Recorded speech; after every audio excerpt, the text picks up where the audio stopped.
Está começando o podcast Política Sem Gravata. Bate-papo sem formalidades, mas com muita história de lideranças políticas de Santa Catarina. Olá, eu sou o Lucas Colombo e estamos chegando com mais uma edição do Política Sem Gravata. Hoje nós estamos recebendo aqui Giovana Mondardo, que é cirurgiã dentista formada pela Unesc, especialista em atenção básica, saúde da família, especialista em gestão da saúde e mestrando em saúde coletiva. Vereadora de primeiro mandato, foi eleita com 2.430 votos, também é suplente de deputada federal, com 38.862 votos na última campanha, filha de Nelson Mondardo e Fabiane Vito, irmã do Augusto e da Bruna, e moradora agora da Grande Rio Maina. Bem-vinda aqui ao nosso podcast, Giovana, e já começando, a gente sempre pergunta como é que foi que a Giovana Mondardo se enfiou na política, digamos assim. Bom, Lucas, primeiro, obrigada pelo convite, viu? Um prazer estar aqui com vocês. Sem gravata, sem bolsa, sem nada para assinar, mas eu acho que a política é isso, né? Principalmente pra gente que é jovem, que entra na política, fazer política sem gravata é nosso grande objetivo, né? Poder simplificar as coisas para que as pessoas olhem para a política com outros olhos também. Bom, você falou aí, né? Eu sou filha do Nelson, da Fabi. E hoje, depois de 30 anos, eu entrei para a política com 27, né, na política institucional, mas já fazia política há muito tempo. Então, há muito tempo, quando eu entrei na faculdade, eu passei a me organizar politicamente, não em organizações ou partidos à época, né? Fazer política é isso, fazer política é, para mim, o diálogo, né? Então, acho que todos nós, de alguma forma, fazemos política, né? E aí, elas em várias caixinhas, né? E eu comecei, claro, lá atrás é preciso resgatar um pouco esse momento quando eu era adolescente, criança. Meu pai foi vereador em Nova Veneza quando eu tinha, acho que uns 6, 7 anos, então eu era muito criança, Legal. né, por aí. Ele foi vereador com o slogan Juventude e Trabalho, porque também era muito jovem na época. E acho que tinha uns 30 e poucos, assim, também era bem Sim. jovem pra época.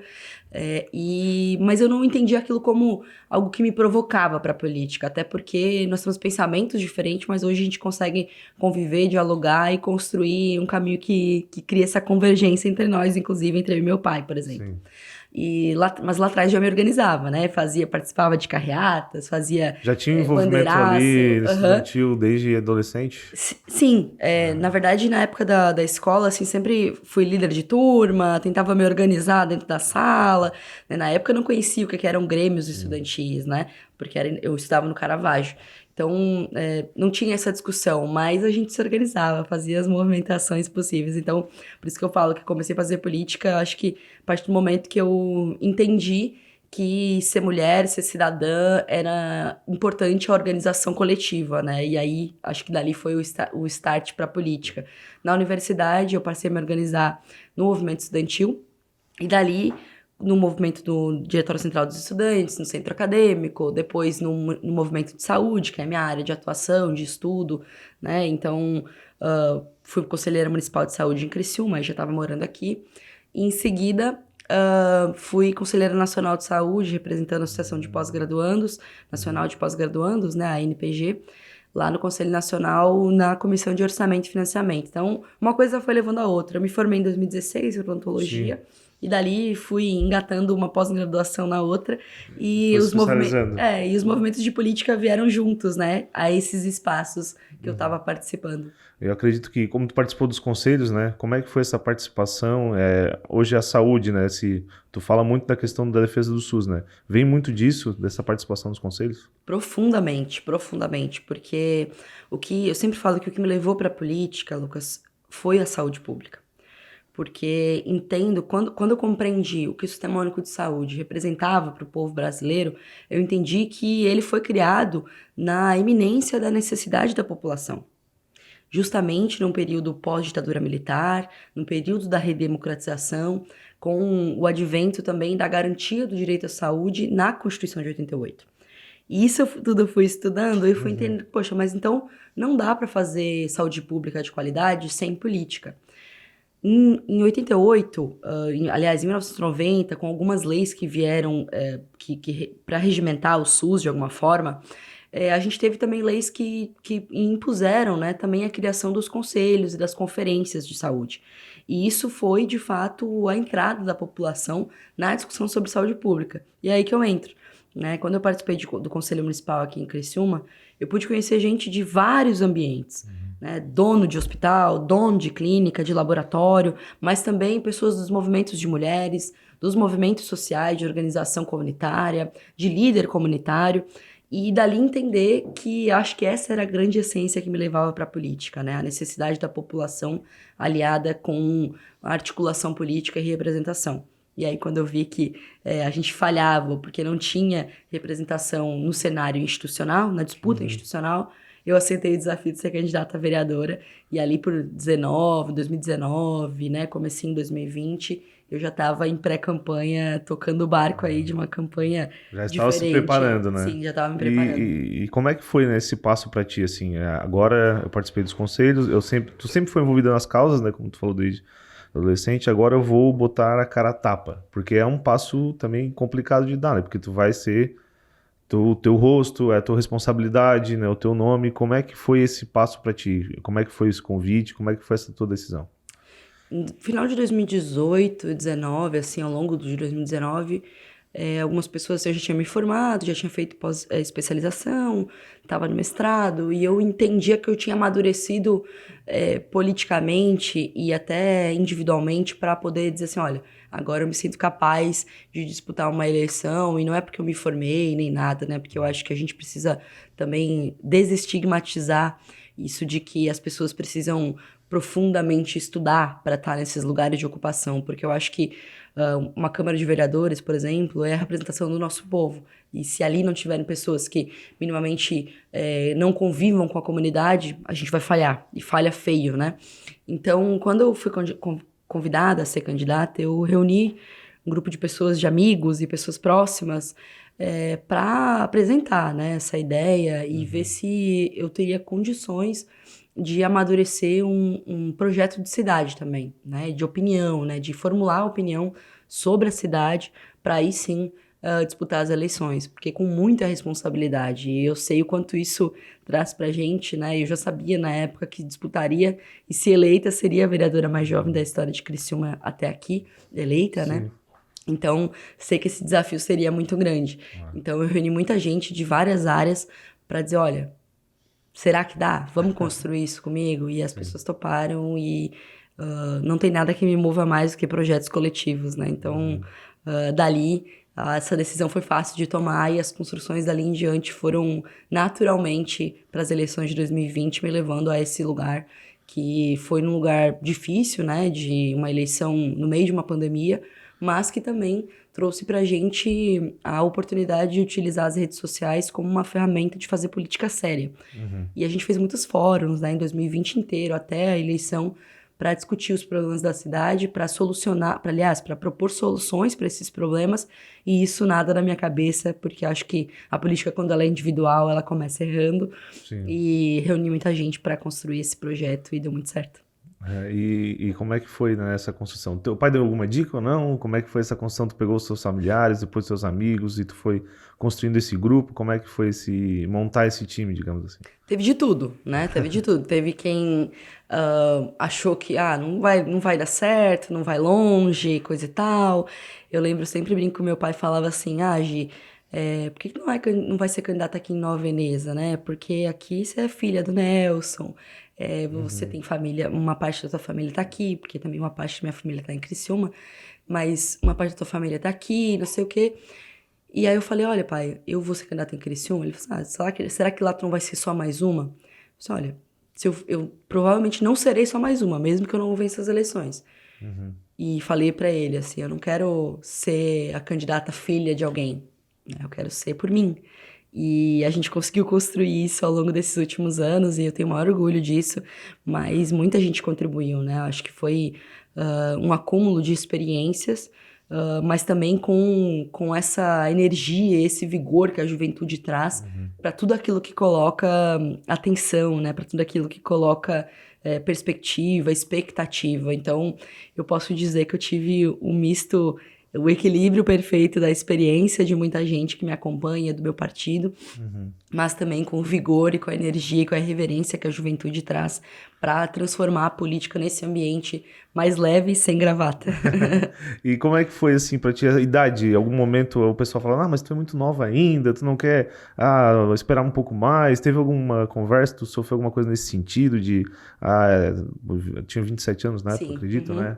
A vereadora mais jovem eleita na história da Câmara de Criciúma, como é que foi assim, essa questão da idade? Sim, no período eleitoral teve muito. Nossa, mas você tá muito nova. Ou assim, alguém conhecia, queria me apresentar pra alguém. Daí quando eu chegava, nossa, mas essa menina. Isso aconteceu muito e eu tenho o maior orgulho disso, porque na Câmara isso reverberou também muito, né? Quando eu tava lá no começo, quando enquanto eu estou na Câmara, acontece muito isso. Assim, aquela menina da Câmara e coisa e tal.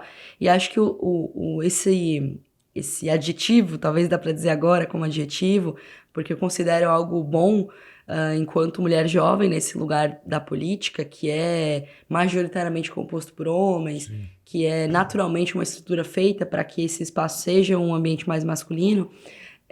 Eu ser a menina da Câmara, para mim, é um maior orgulho, assim. Eu acho que, claro que eu fui subjugada muitas vezes, eu fui questionada pela minha idade, fui questionada pela minha inexperiência ainda na política institucional, mas muita coisa aconteceu nesse meio tempo, assim, de diversas formas, e eu acho que eu vivi experiências boas e ruins no limite do que poderia ser essas experiências, que poderiam ser essas experiências, e tudo isso me formou também para amadurecer, para conseguir disputar uma eleição no ano passado e ter sido muito bem votada, né? Ter ainda muito jovem, ter feito uma eleição com 29 anos e... 38.862 votos como candidato a Isso, deputada federal. exato. Foi cerca de 10 mil em Criciúma, acredito, Isso, né? 10.400 votos, né? A gente foi de 2.400 na eleição para vereadora em 2 anos para 10.400, né? Então, foi pra gente, assim, poxa, uma honra gigante, né? Porque justamente por ser jovem, eu entendia que não tem prejuízo nenhum eu disputar uma eleição dessa magnitude, também para começar a construir uma história no estado de Santa Catarina, né? Até porque é uma eleição bem diferente, né? Tu é candidato a vereadora, tu tens aqui Criciúma, os bairros, tu mapeia e tal. Tu vai ser candidato a deputada federal, tu já tem o estado inteiro, tu já tem que ter um grupo muito maior, um apoio partidário muito maior, né? Como é que foi essa decisão, esse passo para ti de candidata a deputada federal, né? Sim, eu percebi assim, eu fiz a conta, que eu chamo de matemática eleitoral, eu fiz conta, eu olhei o cenário, a conjuntura municipal, e falo eu, mas não foi individualmente, já vou dizer como foi isso. Olhei a conjuntura municipal, né, como os outros candidatos se apresentavam, qual o nicho deles de trabalho, e dali eu tomei a decisão arriscada até, né, porque eu podia ter ido mal nessa eleição e isso me encolher, digamos assim, para a eleição do ano que vem, por exemplo, que é uma perspectiva, né, então, Sim, porque hoje... é um termômetro, né? Ia ser um Exato. termômetro para ti para a eleição que vem agora em 2024. Exatamente. E aí, quando eu tomo essa decisão de ser candidata a deputada federal, foi nessa perspectiva. Assim, olha, eu sou jovem, se não der certo de eleger, eu espero ter ampliado muito a votação e ter conseguido dialogar com mais pessoas, ter espalhado um pouco mais meu nome pelo estado, para numa próxima eleição vir mais firme, para construir essa história, né? E acho que todo político precisa estar profundamente preparado com as críticas, mas também com as derrotas, né? Porque se você não sabe lidar bem com vitórias, e às vezes você se acha o maior de tudo, né? Porque teve muita gente que me questionou assim, pô, mas é muito ousado, né? Você sair de vereadora para deputada federal. Pessoal, o natural era, porque você não vai para estadual? Porque eu olhei o cenário, eu fiz a conta e disse, poxa, eu E ainda mais que era teu primeiro mandato na Meu Câmara, primeiro tu teve uma mandato. eleição só antes, que foi essa que tu Exato. se elegeu, né? Exatamente, então assim, tudo era muito novo, né? E a eleição de federal foi nova pra mim, né? Foi, por mais que eu já tivesse feito campanha para outros candidatos a deputado federal, eu ser a candidata, ser a voz, ser a imagem ali é uma exposição bem grande, assim, né? Ainda mais porque a gente unificou uma opinião dentro do meu partido para eu ser a única candidata a deputada federal com condições, né? Então, dali em diante eu senti firmeza e o resultado veio na urna, né? Sim. Eu andei muito o estado todo, eu conheci todas as regiões do estado, lugares que eu nunca tinha pisado. Então, para mim foi um privilégio muito grande, porque eu fiz muitas relações, fiz muita amizade, mas acima de tudo tive interpretações sobre os lugares do nosso estado que ou estão abandonados ou têm um super desenvolvimento, né? Peguei muitas ideias, então eu vim muito madura, eu acho, dessa eleição do ponto de vista político. E essa não foi uma decisão simples, né? Porque Sim. aí depois que acabou a eleição, tem muito engenheiro de obra pronta, né, Lucas? Eu chamo assim, quando a pessoa diz assim, por que você não foi para estadual, você teria sido eleita? Né? Porque é muito fácil, né, a essa altura, ter essas opiniões. E é claro que essas opiniões precisam vir pra a gente fazer uma avaliação política, né? E a avaliação política que eu fiz é que essa eleição para deputado federal me deu respaldo para, em 2026, decidir qual será a minha candidatura, né? Se será alguma candidatura, mas porque eu trabalho sempre assim com planejamento, né? Então, o meu próximo é para o ano que vem. Então, mas quero dizer assim, me dá condições para poder escolher um pouco nesse cenário, né? Poder já teve uma experiência Exato. de uma eleição estadual, né? Porque também tem a Exato. conjuntura, né? Deputado tem toda a conjuntura da coligação, não é só o deputado, né?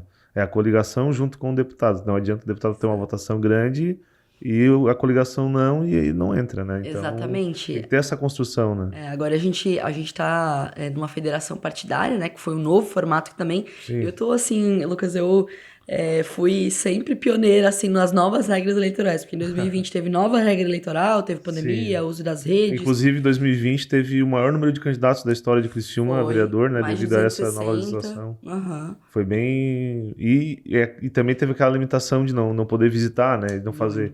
Tem que tomar cuidado, reuniões com pequenos grupos. Foi muito complexo, assim, né? E eu falava, meu Deus, como é que eu vou me apresentar para as pessoas nessa situação, né? Então, eu usei muito, assim, as redes sociais e isso entre o WhatsApp também, né? Muita O que vem, como tu falou, hoje a política ela é feita de uma forma diferenciada, né? Os fóruns, a rede social, ela é um fórum de discussão também. Exato, né? E é um fórum de construção de opinião também, né? Muito forte. Então, as eleições de 20 e 22 vieram nessa pegada de mudar a regra eleitoral, porque 22 criaram-se as federações partidárias, né? Que é a união de alguns partidos, que é quase como se fosse as coligações, né? Mas geralmente não. Obrigatoriamente de partidos que pensam parecido. Então, pra gente ficar muito mais confortável. Então, foi uma eleição difícil pelo momento político, né? De uma eleição presidencial que tirava quase todo o foco das eleições proporcionais. Então, foi uma eleição difícil nesse sentido, né? Porque todo mundo queria saber qual que era a tua posição e tudo bem, mas quero dizer assim, as pessoas esqueciam que tinha que votar para governador, que tinha que votar para deputado federal, estadual, e isso foi ficando secundarizado. Mas ainda assim, a gente teve eu falei derrota em algum momento aqui na conversa, mas foi uma vitória política gigante, assim, de ter saído maior. Uma derrota de não ser eleita, mas uma vitória política, Exatamente. né? Inclusive. E quando tu foi eleita vereadora, né? Vamos lá, dia 1º vou assumir e tal. Como é que foi? Tu fez um planejamento? Como é que foi esse teu início de mandato, assim? Sim, eu trabalho muito com planejamento, assim, né? E o pessoal que trabalha comigo, os meus assessores, enfim, minha equipe ampliada, sabe que eu trabalho sempre com campanhas também, com começo, meio e fim das coisas, né? E isso para tudo, né? Seja uma campanha de mulheres, seja uma campanha da comunidade LGBTQIA+, enfim, tudo eu procuro trabalhar com campanhas, com objetivos finais, né? E no mandato não foi diferente. A gente começou 2021, já na verdade em 2020, no final do ano, a gente fez um planejamento semestral, e aí depois a gente foi encurtando, né? O que seria mais prático para aqueles momentos. Muita gestão de crise, teve muita gestão de crise no começo do meu mandato. Foi muito duro, mas eu ouso dizer que assim, as pessoas que me expuseram às violências políticas que eu vivi devem se arrepender profundamente, porque eu virei muito casca grossa para as coisas que acontecem, então dificilmente eu me sensibilizo por coisas pequenas. Então, eu aprendi a enfrentar aquilo com coragem, sendo eu mesma, porque você, enquanto jovem mulher, tenta sempre se encaixar nesse começo, né? Eu costumo dizer que, enquanto mulher, a primeira coisa que chega é a tua imagem, se você tá arrumada demais ou de menos, se você tá de salto alto, se não tá, se você tá com o cabelo desarrumado, se pintou o cabelo, se não pintou, se tá de batom, se não tá. E, por último, as suas ideias. né? Então eu passei uma crise existencial no começo muito grande, assim, de tentar me encontrar nesse lugar, né? Desse lugar Sim. que eu comentei de masculinizado, esse lugar que violenta quem pensa diferente, enfim. Sim. E eu fui me consolidando a única vereadora de oposição, né? Então, nessa condição, É, as coisas foram se agregando. E eu tenho convicção de que tudo que aconteceu no começo, apesar de ter sido absolutamente cruel e ter me exposto a violências evitáveis, e que eu hoje trabalho para que outras meninas e mulheres não precisem passar mais por isso, me fascinou, vamos dizer assim, o né? que mais te marcou nesse sentido, assim? Assistir a violência, É, olha, teve muita coisa, assim, mas eu acho que as acusações falsas foi o que mais me magoou, assim. Me magoou porque me acusaram justamente daquilo que eu mais enfrento, né? Do enfrentamento à violência contra as mulheres, enfim. E isso pra mim foi muito cruel, porque também, vítima de violência, também sabia o peso que aquilo ali tinha, né? sim. Então, vivi muita coisa, foi muito duro. Mas me reinventei dali pra frente, né? Eu lembro que logo depois que tudo isso aconteceu, nos primeiros 6 meses de mandato, assim, aconteceu muita coisa. Ano passado mesmo, passei um processo de cassação, né, do mandato, que um dia eu Sim. consegui arquivar, mas quando veio o processo de cassação, foi assim, não, vou tirar isso aqui de letra e ninguém vai tirar meu mandato, que as pessoas elegeram, e não vai ser assim fácil para as coisas agora serem tratadas como Aham. foram lá no começo, né? Deu não me amedrontar, mas não saber como lidar, né? É Eu um acho ambiente que novo, tu um ambiente ficar acuado, novo. né? Foi muito violento, assim, eu sofri Aham. muito. Eu acho que o que mais me chama atenção, assim, que destaca dessa época foi isso, assim, esse sofrimento também, né? De enfrentar demandas que em seguida me acusaram, né? De ter Sim. estampado em jornal notícias falsas e depois ter que fazer, como é que é, direito de resposta, enfim, essas coisas foram muito desgastantes, assim, porque eu dizia que, como não podia atacar meu trabalho, atacava minha reputação, Sim. né? Quem eu sou, por ser jovem, por tomar uma cerveja no bar, por sentar no boteco, por fazer qualquer coisa. Então, tentaram me impor uma roupagem do que eu não sou, Sim. né? Que é uma pessoa que precisa ir de terninho pra câmara, mas hoje eu vou de tênis e ninguém fala nada, mesmo que tenha que ser um traje formal, vamos dizer assim, né? Então, porque eu acho que esse ambiente precisa se transformar como a sociedade se transforma, né? E acho que quando a juventude passa a ocupar esses lugares, é um pouco dessa transformação que começa por aí. Oposição, jovem, né? Chegando na Câmara. E hoje, qual é o balanço que tu faz, né, do teu mandato? Chegando agora 2023, tem mais um ano de 2024. Qual é o balanço que tu faz do teu mandato? Quais são as ações que tu considera que foram mais importantes e as dificuldades que tu enfrentou, assim? Olha, acho que de fazer um balanço assim sobre o mandato, nós saímos absolutamente vitoriosos, assim, um mandato combativo. Acho que essa é a palavra assim que pode nos definir. Nos define, Lucas, porque precisamos de muita, muita, muita coragem para pautar o que a gente pautou na Câmara, de ser derrotado em projetos em defesa dos animais, de perder projetos importantes que a gente considerava importante para a cidade, que tinha apoio popular, mas tudo isso numa estratégia também interna de me anular, né? Então eu vivi muita coisa ali.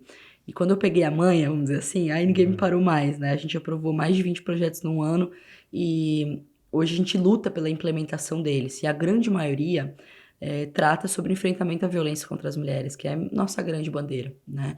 A gente tratou processos vivemos processos muito dramáticos para a comunidade LGBTQIA+, para as mulheres, para a população negra, inclusive nos últimos anos em Criciúma. E a gente tentou ser porta-voz dessa população, dessa parcela da comunidade criciumense, que de alguma forma não se sentia também representada. Mas para além disso, criando ferramentas que vão muito para além de lidar somente com a consequência do problema. A gente buscou sempre ir na raiz, solucionar os problemas verdadeiramente, né? Gerar autonomia financeira para as mulheres, criar condições, mesmo que muitas vezes estratégias que foram de iniciativa popular, de voluntariado, enfim. Então, a gente fez muita campanha no nosso mandato, né, de arrecadação, de doação, e próximo sempre das entidades aqui da cidade que olham para as pessoas que mais precisam com essa dedicação.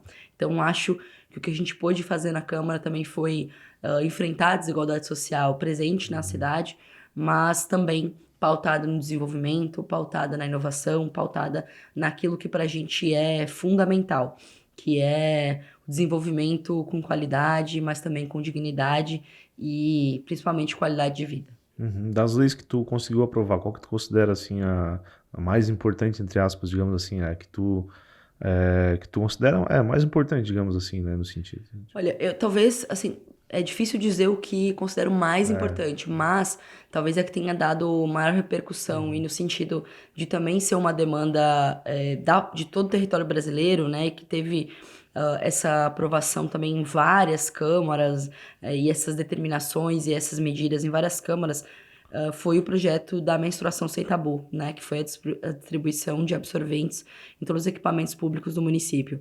E também de campanhas, né, que tratem sobre esse assunto também a definição do absorvente como item básico na cesta básica de todas as cestas básicas distribuídas na cidade. E esse foi um projeto que a gente apresentou na Câmara, que foi... que a prefeita de Sombrio, a Gislaine, procurou o projeto, conversou com a gente esteve lá em Sombrio e apresentou, né, na Câmara lá, onde não tem nenhuma mulher, mas ela, enquanto prefeita, apresentou pelo Executivo um projeto que a gente escreveu aqui. Então, foi uma honra muito grande, assim, pra gente poder movimentar essa discussão na cidade, né? Então, a gente fez atividade nos CRAS, no CREAS, tentando se aproximar dessa população, dessa comunidade que menstrua e que hoje que precisava substituir por jornais, por folha de papel. Não tinha condições de ter o absorvente, né? Exatamente. Então, para dar condições de dignidade, porque eu tenho dito assim, né, que, poxa, muita gente questionou, mas como isso, né? Porque é uma realidade não falada. Né? Eu sempre dou o exemplo de que, mesmo com condições, né, quando o pai ia fazer o rancho, né, que a gente chama de rancho, eu tinha vergonha de pedir pro pai comprar absorvente, por exemplo. Isso já é um tabu, né? Porque falar do corpo da mulher é um tabu muitas vezes em muitos ambientes. E hoje entender que muitas mulheres causam um alto prejuízo, inclusive para sua saúde, e depois também onera o sistema de saúde, por não ter acesso a um item básico da necessidade de higiene, é desesperador. Né? Então, dali surgiram outras tantas leis, Lucas, que fizeram a gente criar o Fórum de Integração de Políticas Públicas para as Mulheres, que é através de força de lei. E a gente criou esse fórum e no ano passado, junto com o Conselho Municipal de Direito das Mulheres, a gente fez uma grande assembleia, né, no plenário, ali no Teatro Elias Angeloni. E dali a gente apresentou, né, lançou a cartilha dos direitos das mulheres aqui em Criciúma, que a gente tomou a iniciativa de reunir todas as leis que tratam sobre a vida das mulheres e distribuir para a comunidade, e foi também com a parceria da OAB, da Câmara de Criciúma e do Conselho Municipal de Direitos das Mulheres. Bacana. E falando um pouco mais dos episódios da Câmara ali, né? Teve a questão também do professor afastado, daquela polêmica e tal, e dali surgiu a parada em Criciúma que não acontecia há muito tempo, né? Como é que foi? E tu foi uma das responsáveis por essa movimentação, né? Sim. Como é que foi esse episódio, assim? Como é que foi pra ti? E depois ver, né, a parada com uma participação gigantesca, né, que teve. Como é que foi esse episódio pra ti? Olha, Lucas, quando a gente se deparou com aquela situação, foi muito cruel, né? Porque o professor, à época, estava, inclusive, na disciplina de Cultura de Paz, né? Professor de artes, e estava naquele período em que estava instituída a cultura de paz nas escolas e existia uma disciplina que estimulava isso, né? Que é de fato isso, reconhecer as diferenças, entender que a educação precisa ser emancipadora, libertadora, reconhecer a mudança e a transformação também da sociedade e respeitar, né? Eu acho que esse é o centro da discussão. E quando tudo aquilo aconteceu, foi muito violento, muita exposição. E eu lembro de ter conversado com o professor e ter falado assim, olha, eu só posso te dizer hoje, calma e fica tranquilo, porque eu passei por isso e adoeci muito com essa violência. E você não escolheu estar nessa condição, né? Eu escolhi. Então, eu fiz questão de tudo que a gente pudesse, que estava ao nosso alcance para proteger, para dar condições, inclusive de proteção jurídica, a gente fez. E dali precisava surgir um grande movimento. E surgiu, né? Ressurgiu, na verdade. Em Criciúma a gente já tinha, acho que, 3 ou 4 paradas LGBTs há muito tempo atrás. E durante a pandemia, com as restrições necessárias à época, com máscara, com álcool em gel, a gente arrecadou 500 quilos de alimentos na doação dessa parada. Foi uma parada que aconteceu na praça, no Parque Altair Guide, né, na praça da prefeitura. E dali, acho que foram quase 3 mil pessoas naquele dia, 2 mil, 3 mil pessoas. A gente não imaginava, nem de perto, Lucas, ter aquela quantidade de pessoas que vieram de Torres, Lages, Florianópolis, Joinville, Laguna, de muitas cidades do estado, em apoio à repercussão que aquilo tomou, né? Pela violência que aquilo reverberou nas nossas vidas, na nossa existência enquanto população LGBTQIA+. E dali a gente passou a protagonizar um processo de reorganizar a comunidade LGBTQIA+, dentro das nossas limitações e com grupos, enfim. A gente passou a fazer essa parada, né? E no ano passado a gente teve uma parada aí com mais de 5 mil pessoas, de todas as regiões do estado. Foi marcante, emblemático, emocionante. E certamente também é um pouco do resultado do nosso mandato, né? Porque a gente deu todas as condições para isso acontecer e continua dando, e esse ano vai ter de novo. E também falando mais do outro episódio da questão da cassação, né? Aquela tentativa de cassação do teu mandato, por causa de uma postagem nas redes sociais e tal. Como é que foi, como é que tu recebeu a notícia, assim? Tem um pedido de cassação do teu mandato, uma coisa que tu batalhou bastante para conseguir. Sim. Como é que foi isso, Eu vou te esse dizer como é que episódio? foi exatamente, tá? Foi numa segunda-feira que eu recebi a notícia. Nós temos sessões na Câmara de segunda e terça. Segunda-feira teve a sessão e aquele dia especificamente acabou super rápido, assim, não tinha muita pauta. E aí eu cheguei no gabinete, eu sentei, os meus assessores assim, olha, a Edilene e o Giovanni. Eles estavam com o celular na mão e falaram assim, gente, senta aí que a gente tem uma coisa pra te falar. Porque eu tava pra ir embora, né?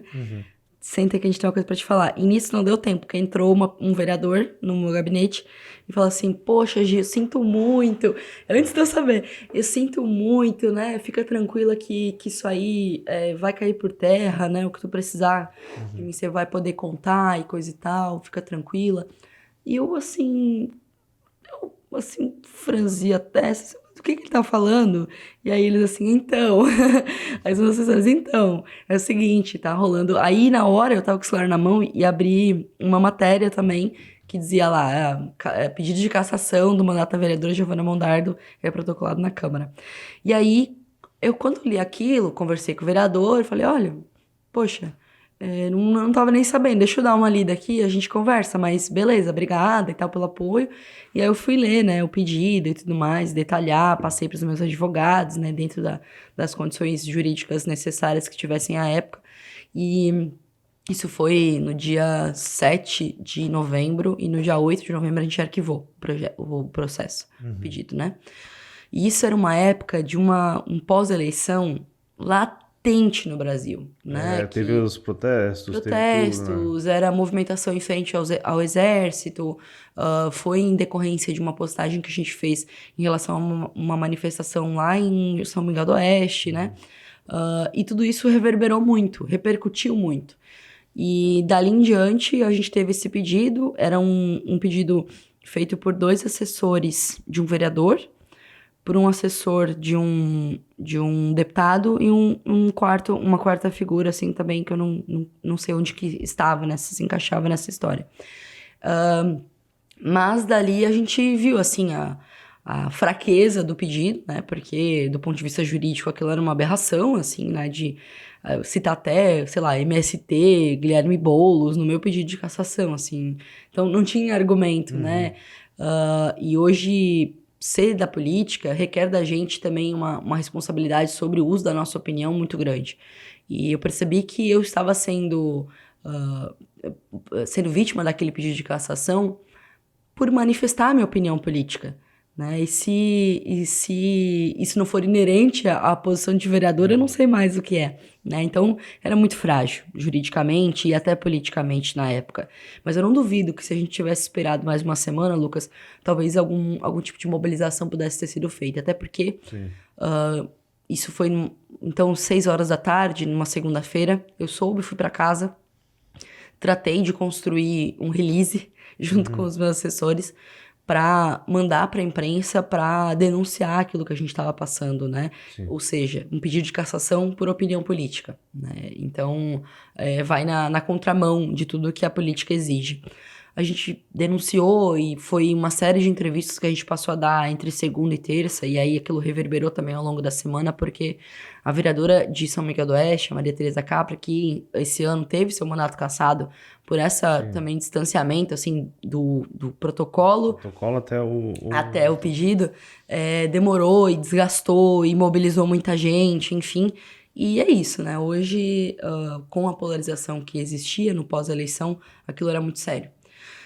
E eu dei conta de, na terça-feira, conversar com os vereadores, dentro da minha possibilidade, com alguns colegas, que já sabia que também achavam um absurdo aquilo, mas eu não sabia como que ia ficar a posição de alguns vereadores. Teve uma reunião na Câmara, e eu fiquei sabendo que ia ser votado meu pedido de cassação, assim, 2 minutos antes da sessão começar. E dali eu fui para a sessão, e foi lido, acho que tinha umas 10 páginas, se eu não me engano, mas foram assim, acho que 1 hora de leitura daquele pedido de cassação, assim, então foi um desgaste muito grande. Um texto longo, né? Texto longo, assim, e cansativo, de alguma forma humilhante, sabe, Lucas? Porque ia ser votado, eu tava ali ouvindo aqueles absurdos, e eu pude contar com a rejeição por unanimidade dos vereadores, né?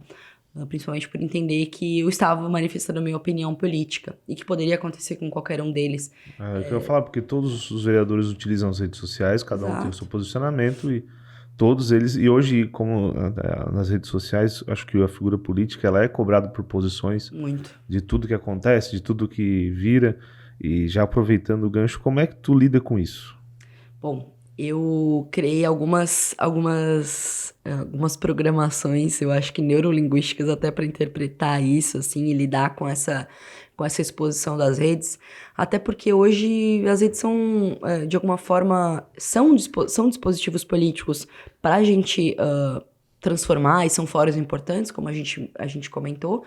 Mas, para além disso, são também lugares de violência desenfreada que não tem critério e não tem punição para nenhuma dessas redes sociais diante das violências que a gente passa, né? Então, eu me acostumei com a violência, e isso eu acho que não tem violência maior do que se acostumar com a violência, sabe? Eu conheço muitos políticos que tiveram situações de...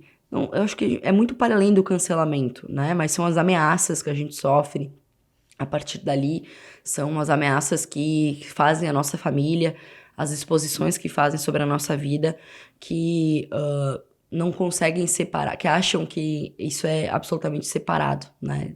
A Giovana pessoa e a Giovana vereadora. Mas quando eu entendi que a política veio para ficar na minha vida, eu entendi que eu também tinha que interpretar essas situações de maneira diferente. As violências entra por um ouvido e sai pelo outro. E as críticas construtivas precisam somar para eu amadurecer, para eu mudar, para eu melhorar. E acho que essa relação saudável que se cria com as redes é um processo de uma vida inteira, que vai precisar ser continuamente discutido, né? E agora, com um período de discussão a respeito disso, mais recentemente no governo federal, também é algo para ficar acompanhando e ver como é que vai se comportar nesse sentido. Chegando mais para o nosso final do podcast, e qual é o planejamento, né, da Giovana Mondardo para a eleição de 2024? Reeleição, como é que está esse trabalho já preparando para a eleição do ano que vem? Olha, Lucas, eu não decido nada sozinha, sabe? E não é de hoje. Não decido nada sozinha para dentro do meu partido, para dentro da federação partidária a qual eu faço parte, e nem para o grupo que me acompanha e me ajuda nas eleições, que acompanha o nosso trabalho, que pauta o nosso mandato, que ajuda a gente a construir uma história diferente para Criciúma, ou minimamente de um contraponto para nossa cidade. Eu tenho convicção de que as eleições do ano que vem serão determinantes, ou para uma virada de chave que Criciúma precisa, ou para a continuidade de um processo antigo, de uma política provinciana numa cidade grande. E eu tenho convicção de que quero fazer parte dessa transformação. E aí a decisão sobre onde será, provavelmente será tomada conjuntamente. Mas hoje eu sou pré-candidata a deputada, já ia dizer, ó. Sou pré-candidata a vereadora, à reeleição. E numa construção também maior de tentar compreender qual que é o cenário de talvez a construção de uma frente ampla para disputar as eleições municipais, as eleições majoritárias. E estou à disposição. Né? Então, acho que vai depender muito da construção que a gente fizer. Até o ano que vem, muita água vai rolar ainda. Muita. A conjuntura também vai definir muita coisa. Então, Giovana, queria deixar algum recado para quem está nos acompanhando no YouTube, no Spotify. Quer deixar algum recado para o pessoal? Com certeza. Quero, antes de mais nada, agradecer a toda a equipe da Litoral Sul, agradecer a essa iniciativa do podcast, porque eu acho que são desses lugares também que surgem os despertares da gente para uma nova forma de fazer política, e achei ótimo o título do podcast, então ainda assim me colocar à disposição também para o que vocês precisarem, é sempre um prazer enorme estar com a imprensa que leva a informação a sério, e para além disso dizer a todo mundo que está nos assistindo, que está nos acompanhando, que dias mulheres virão, né? E eu tenho certeza que Criciúma está se preparando para um período melhor para viver nos próximos 4 anos. Tá certo, então obrigado, Giovana. Obrigado, Giovanni, Marcelino, assessor, que trouxe a vereadora. Chegamos ao fim de mais um Política Sem Gravata. Você acompanhou o podcast Política Sem Gravata. Apresentação, eu, Lucas Colombo, com trabalhos técnicos de Jonathan Vitor. Portal Litoral Sul, informação que transforma.